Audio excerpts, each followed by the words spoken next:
gas, no brake.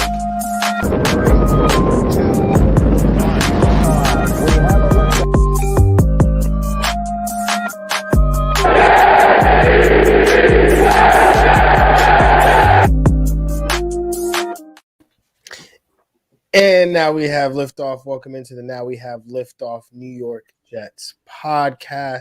I'm your host, John June.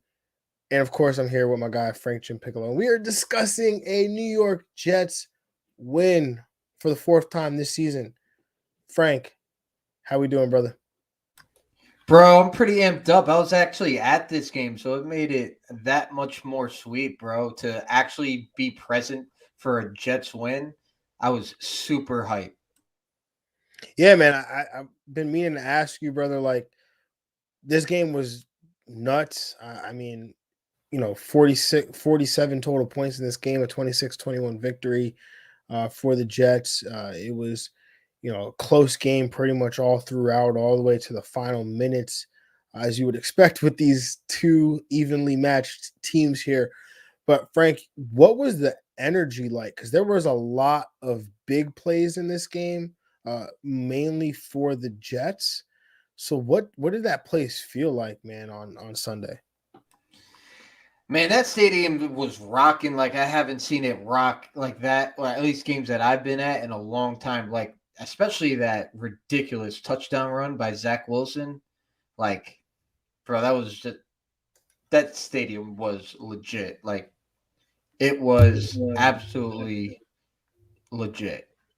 Like, I don't even have words like to really describe. Like, as I was watching it, because I was kind of in like the 3-yard line on the southwest corner, and he at first he rolled out to our sideline from the 50 and then to the opposite side, so I could see that juke that he made on this, he was going out of bounds and kind of juked back in, which was it was dope.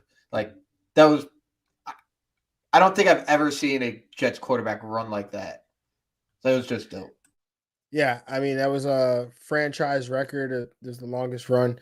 I think the longest run by a Jets quarterback in franchise history, and he broke a franchise record for most rushing yards in a game by a quarterback. But also there was the big kickoff return for a touchdown there too by BRAXTON. I mean, watching on TV like that, it sounded like the stadium went berserk when that happened. As soon as you watch him hit the crease and he gets out in the open field, it's like you could just hear this uproar from the stadium.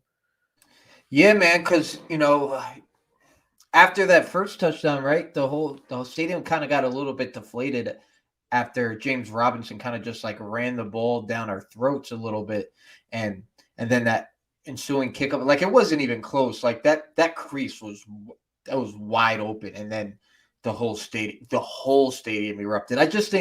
I think a lot has to do with that Braxton Berrios is a fan favorite, and similar to, obviously not to the extent like Wayne Corbett was, but he is a fan favorite, kind of probably similar to Danny Woodhead when Danny Woodhead was here, and the stadium just went buku crazy. Yeah, I mean, Braxton Berrios has been balling. So every week he makes a play that contributes to this football team having some semblance of success. So it's been really good. But like we talked about, Zach Wilson, the 91 rushing yards, which was a career day for him. He looked much more comfortable again. Had I think was it 102 passing yards, 1 passing touchdown. So it was not a very productive day throwing the football, but what you didn't see any turnovers by Zach Wilson, right? You didn't have any situations where, you felt like he didn't have control of the offense, right? Like, he had, the completion percentage, 14 of 22. Efficiency wasn't all that is fantastic from a yards per attempt perspective, right? But just the fact that he played clean, solid football within the offense, and you just felt like, you didn't feel like at any moment he wasn't in control of the situation. No, even he had 3 passes that could have been intercepted, but none of them were his fault. Like Tyler Croft has got to make that. He's got to make that catch. The But first one that the Jacksonville challenge definitely looked like one where you're like, Zach, what are you doing with that ball? Like, can't put that there on the sideline like that. no, and at first glance, I thought that was intercepted, but you kind of at least I don't know what the replays they showed at home, but they showed a replay at the stadium where you could see that it was clearly trapped. Yeah, he trapped it for sure. I mean, also the intended receiver on that play was Denzelmims, so could be fair to blame it on Mims as well. Maybe, we don't know. But the other like you said, the other interception, almost interception, where the defensive lineman is literally standing up and Zach Wilson just pegs him in the ball, pegs him in the head with the ball like that. Just the amount of unlucky you have to be for that to happen is just absurd. I feel like he's had a lot of that this year. Like there's been a lot of unlucky moments for this kid, right? And I think it starts with the unfortunate passing of Coach Knapp. Like sometimes I wonder what would have been like if he had Coach Knapp for the whole entire year. Yeah, I mean, it definitely would have been definitely early on in the year. You could have seen that helping, right? Like because we've seen him be more comfortable as the year progresses. We've seen Mike LaFleur get more comfortable as the year has progressed. I mean, it's got to the point with LaFleur, right, where like I'm kind of nervous now. Like, well, what if LaFleur leaves? Like what if he does get this new job and my guy Frank here is typing in the private chat that we'll just hire. Looks like John Beck it could be our new OC. That would be some dangerous territory that I feel like we would be walking into. How awesome! Well, that would be pretty funny though. I don't know how awesome it would be, but it'd be pretty funny. I don't know how versed he is in the Shanahan offense. Well, I think he actually did play. He played in that system. He was with Washington there when when RG3 was there and Kyle Shanahan was the OC there. So I think he came up in this offense actually. It's just it would. Here's the way it could go one of two ways where it's just downhill and it does not work at all. Or it could just be like this home run where he really is able to unlock what Zach Wilson does best. That would be an interesting scenario for sure. He can't be worse than some of the OCs that we've had, though.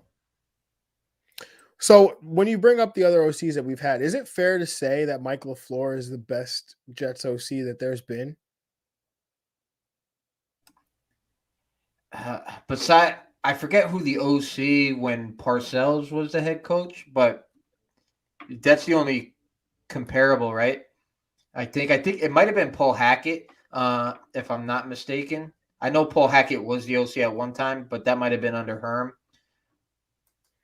Or no, 1998. I think it was Charlie Weiss. Charlie Weiss was the OC in '98. Yes. Yeah, so I think Charlie Weiss at present day is probably the best OC that we've had. But if Mike LaFleur still goes on this trajectory, and Zach Wilson stays healthy, Elijahmoore stays healthy, Correydavis stays healthy, and whatever the Jets do in free agency and the rookie draft, Mike LaFleur is probably right there. But being the best offensive coordinator since 1998, that's a long time ago. Definitely better than Shoddy, and Shoddy was probably the best since Weiss. Yeah, I mean, just in recent years, I mean, if we're going within the last 10 to 12 years, the ones that stick out the most, Shoddy, Chan Gailey had that really good year in 2015. So those two probably stick out the most. But LaFleur is what he's shown which no OC for the Jets has shown in quite some time, is he's not afraid to be unconventional, right? And I think that a lot of times that's what your offense, an OC needs to remember that the job for your offense is to score points, move yards, move the ball, gain yards, and score points. Right? That's the objective that you have on every Sunday. Where it feels like some OCs, Adam Gase and Brian Schottenheimer, even sometimes he had his moments, but it feels like a lot of times they're just trying to run their offense, and it's like you have to get a little unconventional. You have to think outside the box. You have to think about the Jimmies and Joes as opposed to the X's and the O's, right? Like, who are your stud players? Like, who needs to get the football? Braxton Berrios is a guy that's been making plays. Like, let's get him more involved in the offense. Let's design plays for him specifically, right? Like, the fact that the Jets had a play stolen from them by another football team, like that shows growth as a Jets. It's crazy, right? Like the Jamisoncrowder to Braxton Berrios hook and ladder on 3rd and 15. The Dallas Cowboys ran it on Sunday Night Football with Amari Cooper and Cedric Wilson. So or they tried to run it at least, right? So the fact that the Jets are getting copied, like their plays are getting stolen by other teams, has got to say that they're doing something right. Yeah, everyone knows this is a copycat league, but the Jets haven't had anything taken from them. Maybe you got to go back to the Rex days when they like to use your boy all around the field. Brad Smith, baby. Yeah. But other than that, you don't see it. And I think the addition of John Beck is helping LaFleur, right? It's helping Zach Wilson. Now you don't have to have LaFleur sitting down with Zach Wilson, talking about, what Zach sees, what the defense is trying to do to him. You could have John Beck do that while LaFleur can try to figure out how he's going to attack the overall defense with the overall weapons at his disposal. Elijahmoore, Michael Carter. We could go on and on with the list, even Braxton Berrios. I just think it's more healthy for the offense to run the way that we've been running since we brought in John Beck than before the bye week. No, most definitely. I mean, the growth from Mike LaFleur has been awesome, but like you said, I think that's been an effort made by the entire staff, right? From Salah to recognize, hey, John Beck can add some value to our coaching staff, bringing him in for John Beck to be able to know what his role is, to be there as, Zach's sounding board, to, work with him to make sure that he's okay and he's comfortable and he knows what his job is. And then for Mike LaFleur to, be the mad scientist up there in the booth, right? Like figuring out what things he wants to try to do to attack the defenses in between possessions. I think those are all very, very good points, Frank. So one of the guys that I know you've fallen more in love with as time has passed by. I mean, I've been in love with him for a minute here. So even going back to pre-draft, and that's our guy here, Michael Carter. First Michael Carter, the running back, Michael Carter, had his first 100-yard day of the season, 16 carries, 118 rushing yards. Didn't get a touchdown there, but he has shown what we've pretty much known about him all year, which is this guy is going to make plays. He's going to force some missed tackles there. He's going to get out in space and make defenders miss. I mean, average 7.3 yards per carry there on Sunday against Jacksonville. PFF dropped a stat earlier today. He's third in the NFL amongst running backs and forced missed tackles per rush attempt at 26%. He's forcing a missed tackle on 26% of his rush attempts. That's a really good number, good enough for third in the league behind running backs Javonte Williams, who was his teammate, and Nick Chubb, who we know is one of the best running backs in the league. So I really have been excited about what Michael Carter's been able to do. I just would like to be, I would like to see him, Elijahmoore, and Zach Wilson all on the field playing good football at the same time. It's been the problem with this team in general, man. Like Becton gets hurt week 1, then Fance missed some time. Moses has been dealing with injuries all year. Now Connor McGovern's on IR, so we're gonna have to see Danfeeny as center for the last 2 games. Like, I don't know. It's just really, it's as giddy as I was after this game. And I was talking to some fans in the stadium that were rooting for the Jets at the game, rooting for the Jets to lose, so you could get it, so they could get the better pick. I just think where the Jets are, they need to learn how to win, and they need to learn how not to lose. And I thought that was important. But like we were saying, they need to figure a way to keep this team more healthy than they did this year, because there's been a lot of soft tissue injuries this year with a lot of guys. Yeah, they've suffered a bunch of different injuries, but I think it's, again, it's bad luck, man. When it rains, it pours. I mean, if it's not an injury, it's COVID. If it's, if this guy is not out, this other guy is out, right? Like, it's just been a lot of bad luck, and you hope that next year, you know, the talent level could be, they could add some actual talent to bolster the talent level of this overall team here. Seattle lost, so they've got another uh, opportunity here to have 2 picks in the top 6 or 7 here of the first round of the NFL draft.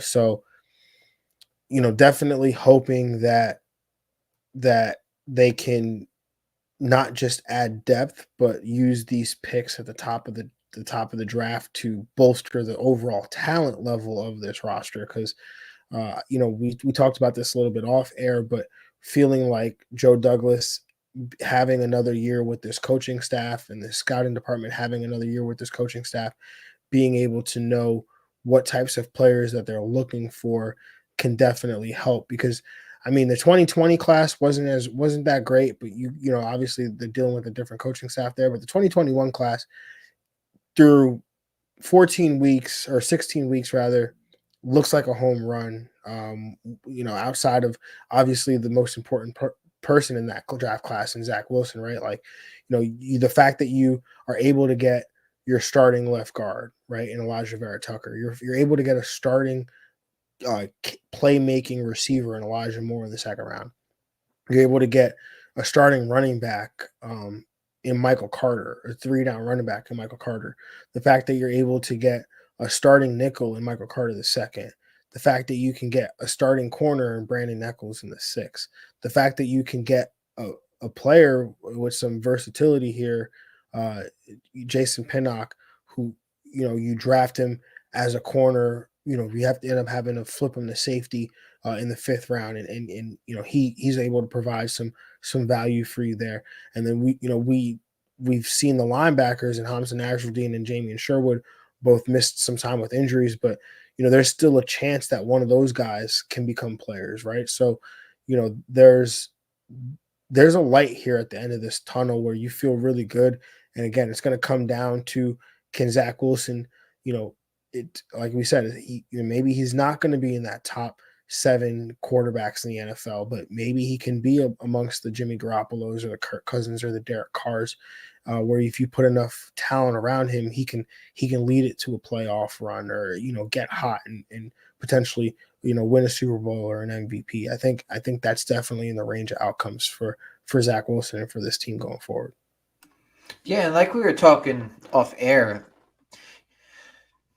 like you're starting to see spurts now of what Zach's capable of, right? And when we talk, that's what we want to see. We wanted to see, as the season was coming to an end, enough things where you sit down after the season and be like, okay, I feel confident with this kid going forward.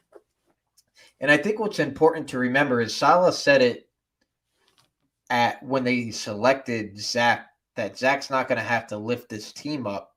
that the team's going to lift Zach up. And I think having that type of mantra as an organization is important. I kind of feel like the quarterbacks that we have drafted before Zach, and I'm talking about Mark Sanchez and Sam Darnold specifically, that they were brought in to be the saviors of this franchise.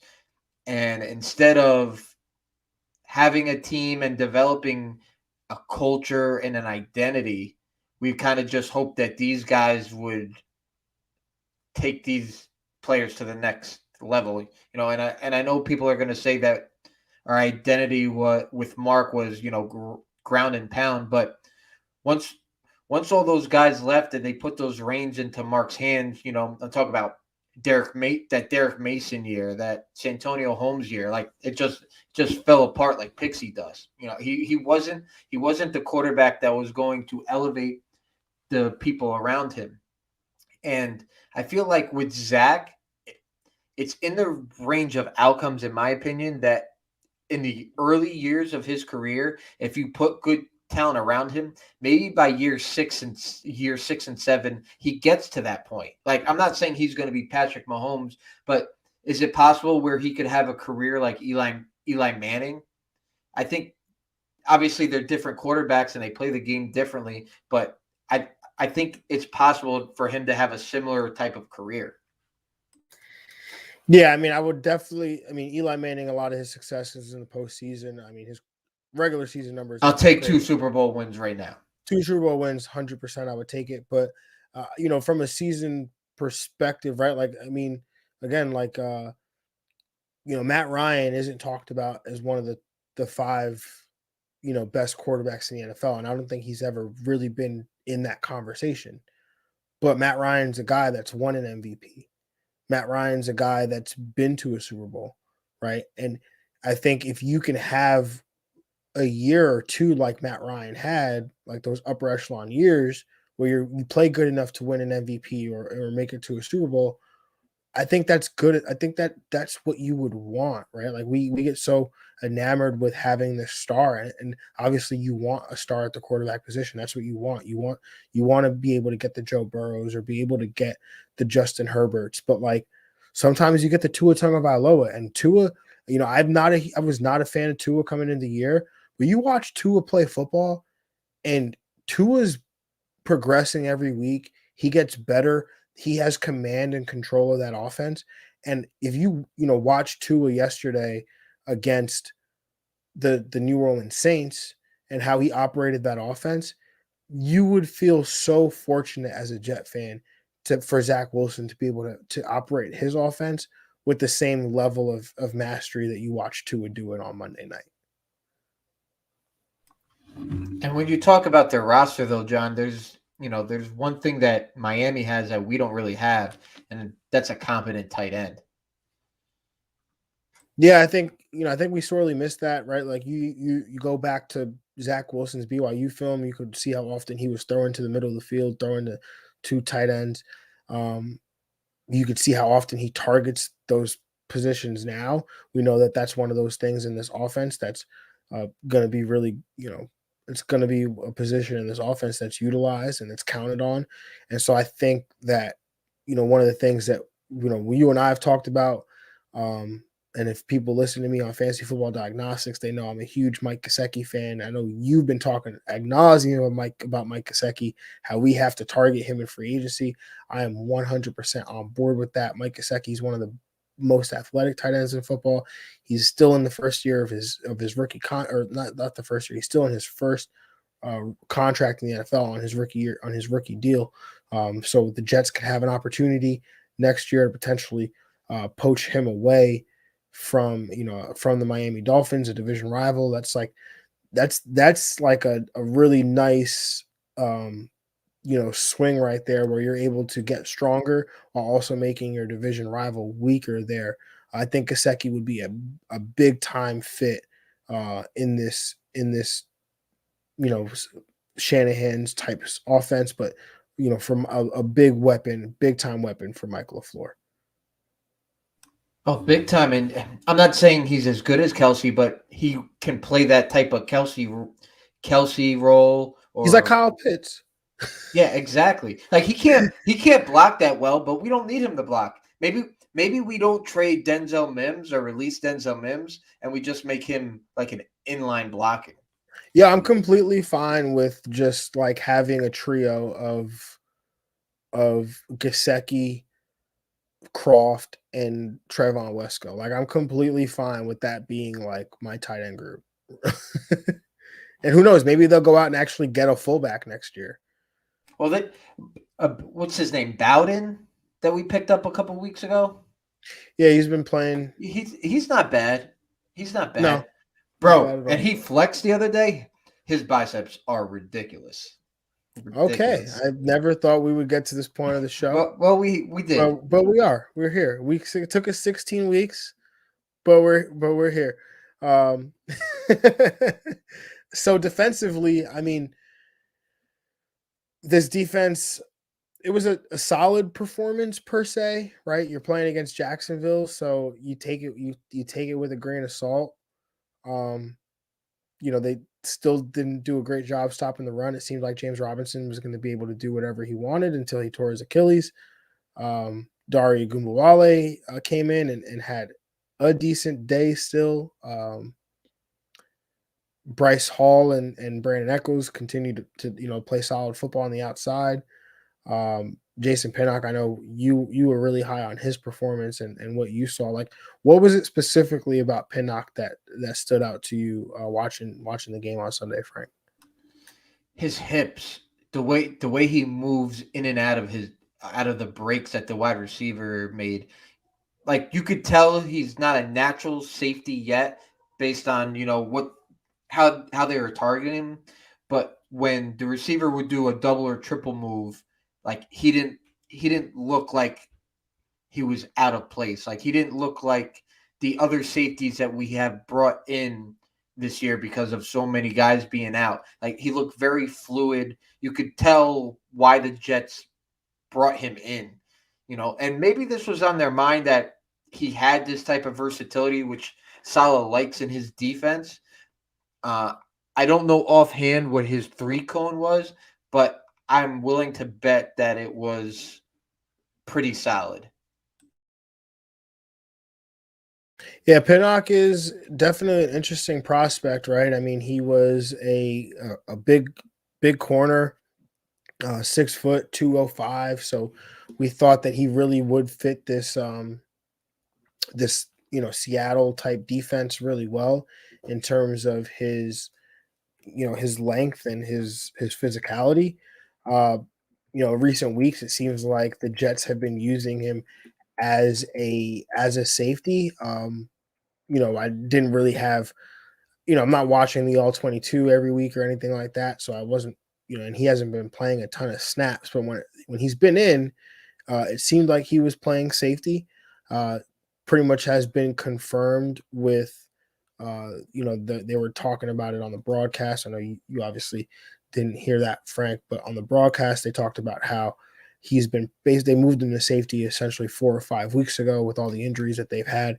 And he's been practicing there. And now he gets his first start. So, and he played well. Like you said, you could tell he's new to the safety position, but he doesn't look uncomfortable playing there, right? Like he looks comfortable coming down, playing in the slot, being in the box, being physical in the run game. And like we've talked about before, and like it's been reported, not even reported, just even blatantly said by Jeff Ulbrich and Robert Salah, like the key to this defense is having a safety back there, a Jimmy Ward type or Lamarcus Joyner, who's got that ability to come to be they are a safety, they play safety, but they've got the ability to come down in the box, be a nickel corner, match up with receivers man to man. And if Jason Pinnock can fill that role, then I I think that I mean, if you tell me that if with 3 picks in this secondary, or 3 picks uh, in this year in the 21 class, that with a fifth round pick, 2 fifth round picks and a 6th round pick, that you could tell me you walked out of here with your starting right corner, or your starting field corner, your starting nickel corner, and a potentially a starting safety to add on to a fifth round corner that you're starting for you last year. Like, this really is building a secondary in the Seattle mold.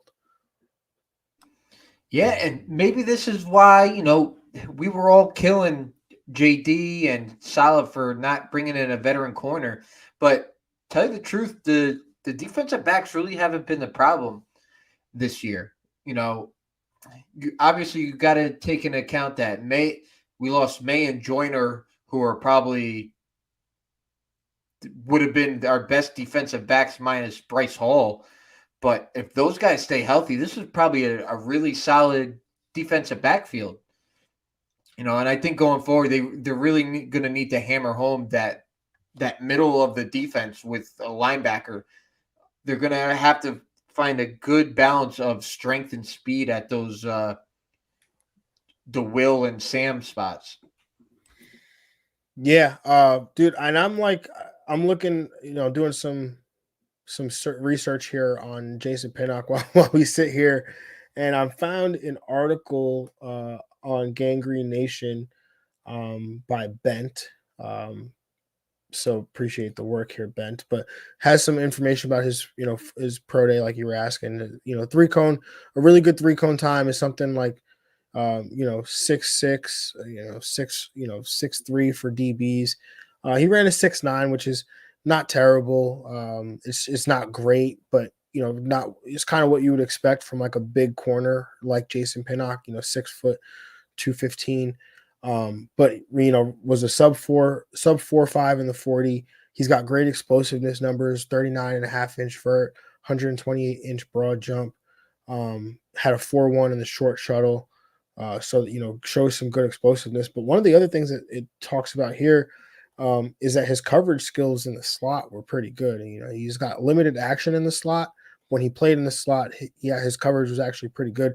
So now my brain is going here about Pinnock and the safety role and his ability to come down and play receivers. Like, he could be a guy that even you match him up on a tight end every now and then, right? Like, when you play those elite tight ends in the NFL, like the Travis Kelce's or the Darren Wallers, the Mike Gesicki's, that maybe he gives you a chance playing against those guys. Yeah, well, hopefully he doesn't have to play against one of those guys, except for in practice going forward. But got to play against one this week in Gronk. So yeah, and we're gonna get it, and hopefully we get a little glimpse of how he does going forward against Gronk. You got Gronk, and you got probably the second best quarterback to ever do it. So, here we go.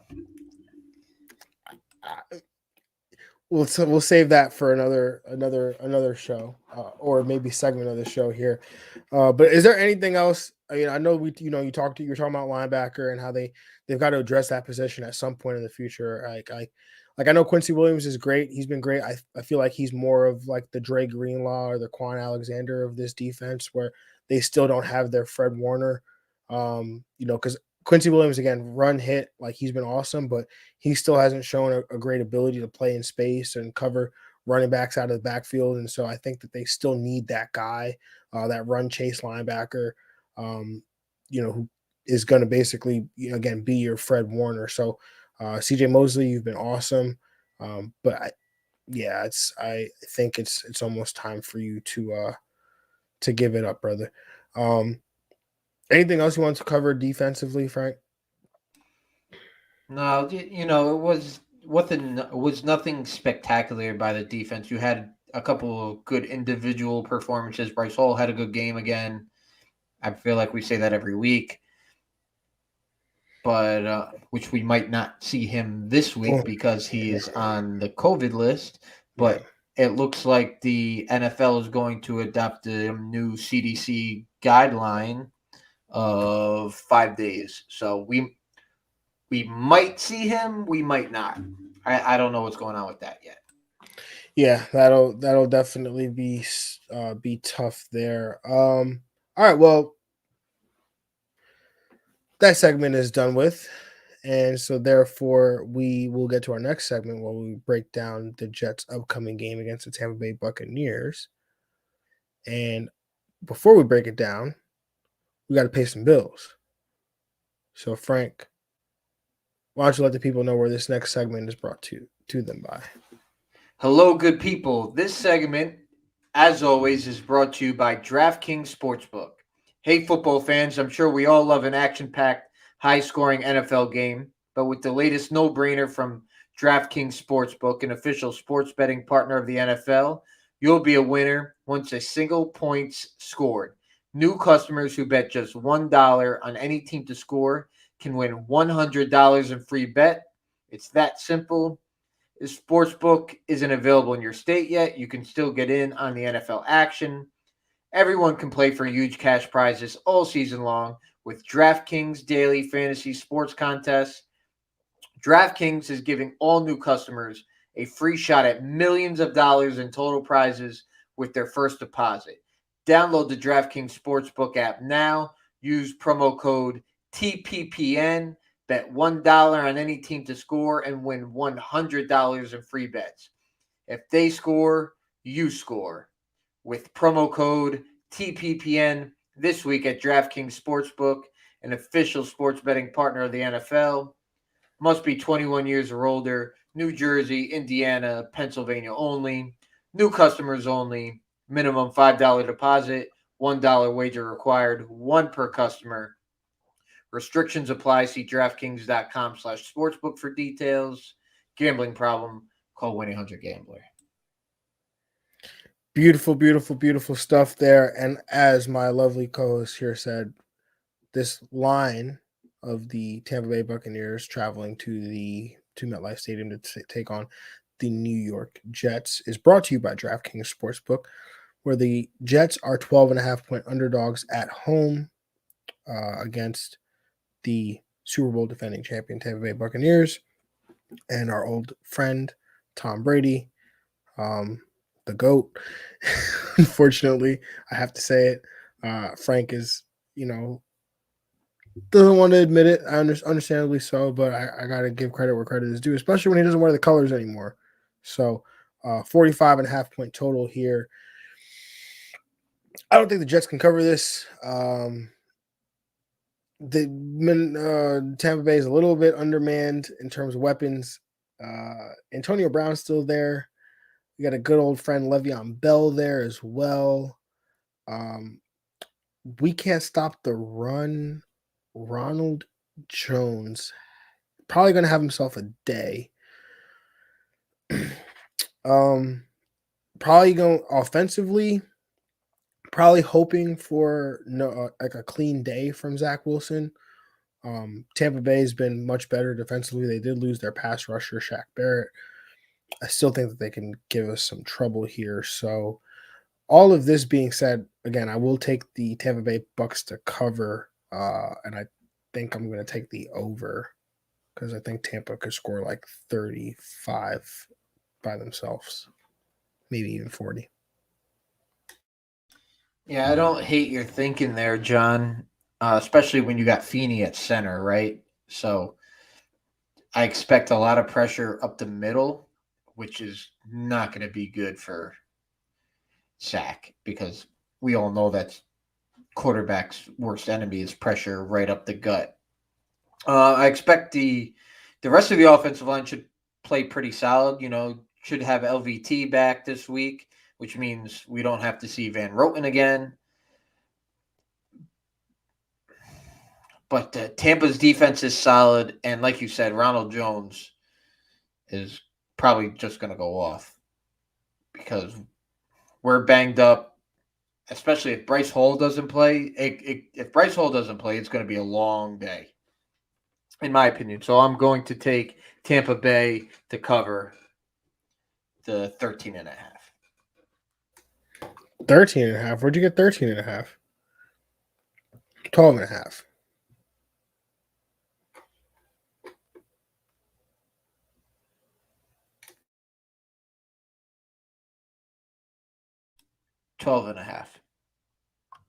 Where did I get that? I don't know where I got that from, but that's what I had.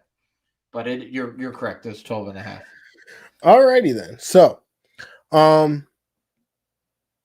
yeah, I guess we got to take some other games here. I mean, it's going to be an interesting game all in all, because you do want to see if, how does Zach Wilson fare in this game here? Does Elijahmoore play?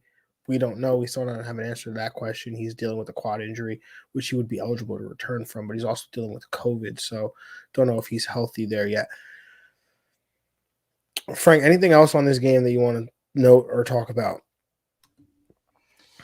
Not yet. Well, I don't think so, right? Like, I would like to see Zach start to stack games. I think that's the only thing, right? Like, we've yet to really see him. Like, he'll have a good half or a good game, and then the next week he'll revert back to things that he was doing. Like, I want to start. I think we're at the point of the season where he needs to start stacking them.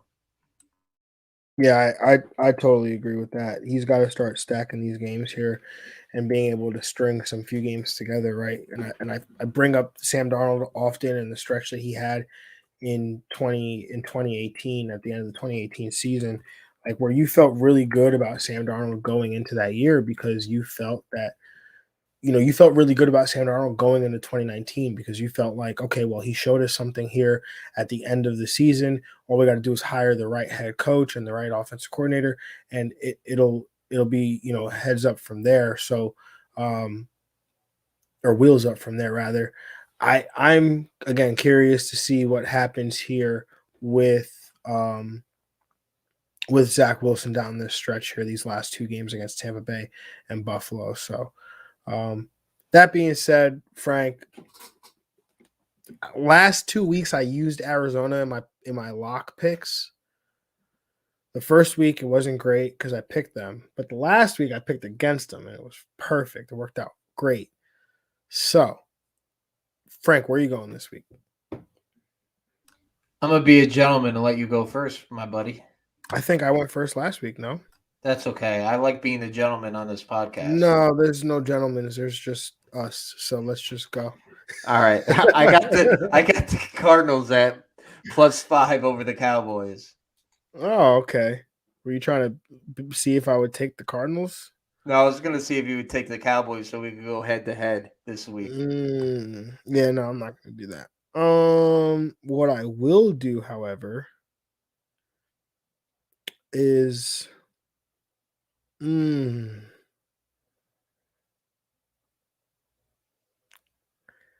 gonna take Detroit to cover 7 against Seattle. Can't believe I just did that, but I'm doing it. Actually, no, I'm changing it. Cleveland -3.5 over Pittsburgh. Can't stop the run. Have fun trying to tackle Nick Chubb. So, yeah, I think that's all we got here, Frank and everybody else. So, everyone, we definitely love and appreciate y'all. We hope you had a wonderful Christmas and happy holidays. We hope you have a wonderful New Year, because next time we'll talk to you, it'll be 2022. So, that being said, y'all, have a good one. Enjoy the rest of your evening, and we're out of here. Peace. Peace.